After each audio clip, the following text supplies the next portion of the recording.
Hey guys, this is Bryan Roach, your real estate agent here in Miami, Florida.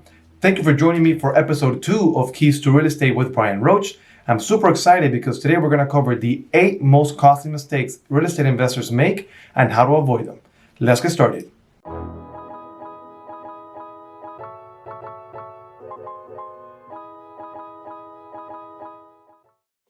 So mistake number 1, ignoring local legislation and not hiring the correct lawyer.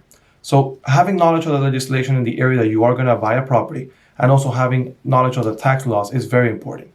As an active real estate investor, you might run into some issues later down the road of having your tenants not pay your rent on time, having a breach of contract, a termination of contract, or having tenants disturb neighbors in the area. Having a lawyer by your side to help you with this process is crucial because there are dates and notices that have to be given out in a timely manner, and it's very important to have a real estate attorney to help you with these processes. Mistake number 2, the tenant pre-selection process. Sometimes some investors think, I prefer to have the property rented right away, and they don't really focus much on who is coming into the property to rent a property. It is a bigger of a headache having a tenant that doesn't pay or creates a bunch of problems than to have the property vacant. So it's important you have a pre-selection process, establish some standards that you want to meet, and then stick to it. So for example, a couple of things you could look into when accepting a tenant is to ask for their criminal background check, a full credit report, some pay stubs and bank statements for proof of income, landlord references, work references, and personal references. All of this information, when you gather together, you have a better idea of the risk you're taking as a landlord from the tenant that you are accepting. And then you also find out whether this tenant will stay with you on the long run or on the short run. So with this documentation, you can have a lot of information to consider before accepting a tenant and avoid the headache of having to evict them. So piggybacking off the first mistake number 3, not knowing your regulations. There's a lot of lawsuits that happen, unfortunately, with landlords and tenants because they don't know the Fair Housing Act regulations.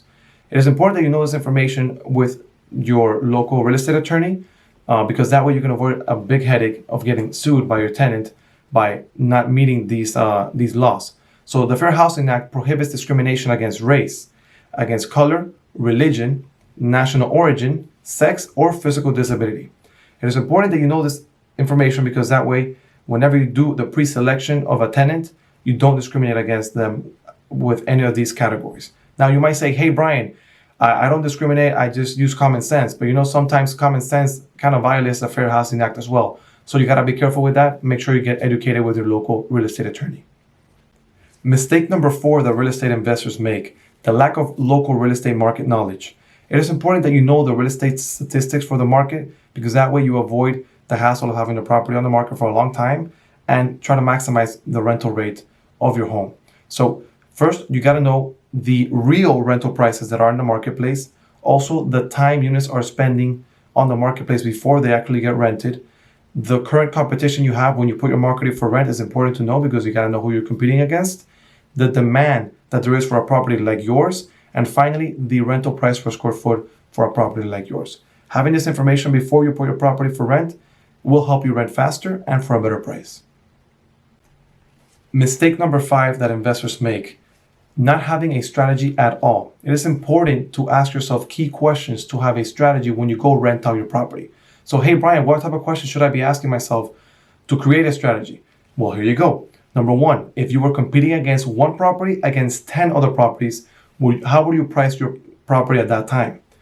Number 2, if the area was populated by families, would it be easier to rent a 1-bedroom property or a 3-bedroom property? I think you guys know the answer to that question.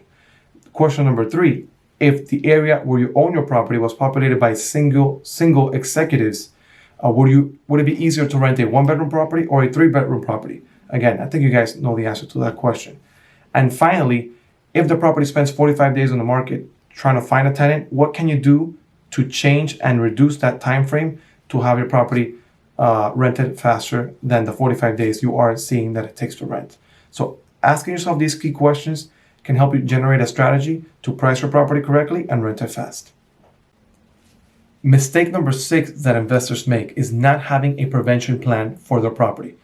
Not only should you pay attention to your property when there's a problem with it, but also having a prevention plan to kind of forecast any future problems that you could be having, because at the end of the day, things wear out and you might have to change the AC, you might have to change some appliances, you might have to do a roof replacement if you have a single family. So there's things that do happen throughout the years depending how long you hold your properties. So getting prepared for that financially by having some sort of a safety fund, $100 a month, $50 a month, $200 a month, depending on the amount of rent you're receiving, is crucial. So then whenever things do happen, you don't get a big hit in your investment and in your bottom line. Mistake number 7 that real estate investors make is not having a well-drafted contract with their tenant. At the end of the day, the contract is the first thing that is protecting you from your tenant and vice versa. So you want to make sure you have a well-drafted contract that meets all your state rules as well as your property description and your local rules as well. So having a well-drafted contract, you can get it from your local real estate attorney. Make sure they draft one up that meets your property. Also, on a side note, when you renew the contract, make sure as a real estate investor you renew your contracts in a timely manner, and don't allow the contracts to fall on a month-to-month agreement, because that way your tenant can leave with just a 30-day notice and you have no long-term commitment from a tenant. As a landlord, you do want to get at least a 1-year commitment after every lease renovation from your tenant, so you can guarantee your property being rented for that period of time. The 8th and final mistake real estate investors make is going through the process on your own. It is important to have a team behind you to help you through all the aspects of renting your property and or evicting a tenant in case you need a property vacant. As you can already tell, we've already covered a lot of information, and it's important to have a team to support you. Make sure your team is made up of real estate agents like myself, real estate attorneys, a very good accountant, and property manager. Having this solid team will help you have a predictable return on investment for your real estate investment. We have finished covering the 8 most costly mistakes real estate investors make and how to avoid them.